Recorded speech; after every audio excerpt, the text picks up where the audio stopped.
अरे यार, मेरा तो बहुत लेट निकलता है। मैं क्या करूं? ससुराल जब जल्दी निकलता है तो भी दिक्कत हो रही है, लेट निकलता है तो भी दिक्कत हो रही है। और मेरी बीवी भी नाराज है। तो हम उसको सेटिस्फाई कैसे करूं? आप सोच रहे हो कि लेट निकलता है तो बहुत अच्छी बात है, तो लेट अगर आपका सीमन बाहर निकल रहा है तो बहुत अच्छी बात है, आपका टाइमिंग बढ़ेगा। लेकिन इसके भी बहुत ज़्यादा साइड इफेक्ट हो सकते हैं आपकी सेक्सुअल लाइफ में। आप सोच रहे हो कि जल्दी निकल रहा है तो दिक्कत होगी होगी, सेटिस्फेक्शन होगी नहीं, ठीक है। लेकिन अगर लेट निकल रहा है उससे भी आपको दिक्कत हो सकती है, क्योंकि अगर क्लाइमैक्स ही नहीं होगा तो उसमें क्या होगा? क्लाइमैक्स होगा नहीं तो क्या होगा? अनसेटिस्फैक्ट्री और सेक्स माना जाएगा। और दूसरी बात, आपकी सेक्सुअल लाइफ में प्रॉब्लम आ सकती है और आप बहुत ज़्यादा फ्रस्ट्रेट और डिप्रेस भी हो सकते हैं इस कारण की वजह से, ठीक है। तो जी हाँ, तो मैं बात कर रहा हूँ डिले इजेकुलेशन के बारे में, यानी कि जिनका क्लाइमैक्स जो है वो 30 मिनट के बाद होता है या फिर होता ही नहीं है। और वो क्यों होता है, उसके क्या क्या कारण होते हैं, इस सब के बारे में मैं पिछली वीडियो में बात कर चुका हूँ, ठीक है। तो अगर आप सोच रहे हैं डिले क्लाइमैक्स बहुत अच्छी बात है, ये तो अच्छी चीज़ है कि डिले क्लाइमैक्स हो रहा है, हमारी टाइमिंग बढ़ेगी, हमारा जो सेटिस्फैक्ट्री है वो बढ़ेगी, जो सेक्सुअल सेटिस्फैक्शन है वो बढ़ जाएगी। लेकिन ऐसा बिल्कुल नहीं होता जो आप सोच रहे हैं, क्योंकि इससे आपकी सेक्सुअल लाइफ जो है खराब हो सकती है। तो आज हम बात करने वाले हैं कि डिले इजैकुलेशन को हम कैसे डायग्नोस कर सकते हैं, यानी कि किस वजह से वो एक्चुअल में बॉडी के अंदर हो रहा है, और उसको डायग्नोस करेंगे कि क्यों हो रहा है बॉडी के अंदर, क्या क्या उसके कारण होते हैं बॉडी के अंदर होने के, ठीक है। तो पहला कारण इसमें सबसे क्या होता है, जो हमारा डिले इजैकुलेशन है उसको हम डायग्नोस कैसे करेंगे? डायग्नोस मतलब उसका पता कैसे लगाएंगे कि वो किस वजह से बॉडी के अंदर हो रहा है। अब वो किस वजह से हो रहा है?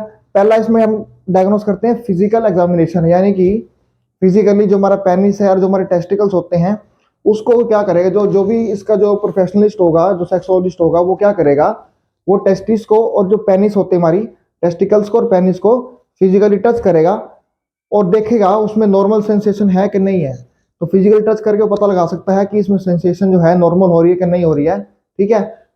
ये होता हमारा फिजिकल मेथड ऑफ द, तो हम ठीक मतलब जो अप्लाई करते हैं, डायग्नोस करते हैं, फिजिकल मेथड हमारा होता है डायग्नोस करने का, to for the delay ejaculation. अब दूसरा मेथड इसमें आता है हमारा ब्लड टेस्ट, यानी कि जो डॉक्टर है, यानी कि जो उसका जो प्रोफेशनलिस्ट होगा, स्पेशलिस्ट होगा, वो क्या करेगा, आपके ब्लड को टेस्ट करेगा और उसमें चेक करेगा कि डायबिटीज तो नहीं है, कोई इन्फेक्शन तो नहीं है, या कोई कार्डियोवास्कुलर डिजीज, आपको हार्ट की डिसीज तो नहीं है। तो ब्लड टेस्ट के थ्रू वो चेक कर लेगा, ठीक है। अब तीसरा इसमें आता है यूरिन टेस्ट। अब आपका जो यूरिन होता है वो यूरिन भी टेस्ट कर सकता है आपको, क्योंकि उसमें चेक करेगा वो डायबिटीज है कि नहीं है, कोई इन्फेक्शन तो नहीं है यूरिन के अंदर, कोई कीटोन बॉडीज तो प्रेजेंट नहीं है, कोई शुगर तो प्रेजेंट नहीं है आपकी, जिससे आपको पता लगा सके कि डायबिटीज की वजह से ऐसा तो नहीं हो रहा। तो अगर डायबिटीज की वजह से ऐसा हो रहा होगा तो डॉक्टर उस हिसाब से आपको दवाई जो है प्रिस्क्राइब कर सकता है, ठीक है। तो ये थी डायग्नोस की बात। अब डायग्नोस के बाद हम बात करते हैं इसकी ट्रीटमेंट की बात। अब ट्रीटमेंट में अभी तक एफडीए के, जो FDA food and drug administration है, उसके अंडर कोई ऐसी ड्रग नहीं आई, कोई ड्रग नहीं आई जो इसको ठीक कर सके। अब तक कोई अप्रूवल ड्रग नहीं है, ठीक है। लेकिन कुछ ड्रग जो है इसमें हम कभी कभार ओकेजनली इसको यूज कर सकते हैं, जैसे अमेंटाडिन है और बसपायरोन, दो ड्रग इसके अंदर आती है, अमेंटाडिन एंड बसपायरोन। इसको हम ओकेजन पे ऐसे इसको यूज कर सकते हैं कभी कभार के तौर पे, ठीक है। लेकिन आज तक इसी कोई ड्रग अब तक बनी नहीं है, ठीक है।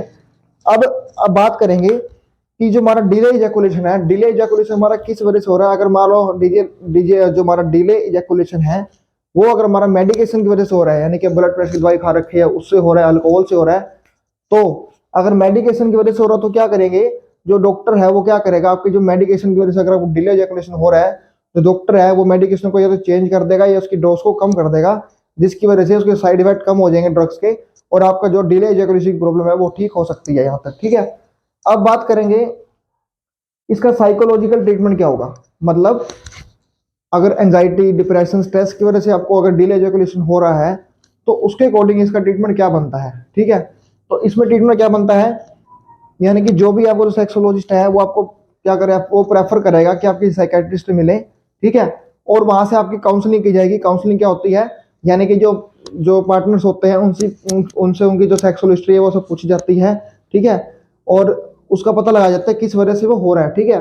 तो साइकोलॉजिकल ट्रीटमेंट क्या होता है, यानी कि पेशेंट काउंसलिंग, ठीक है।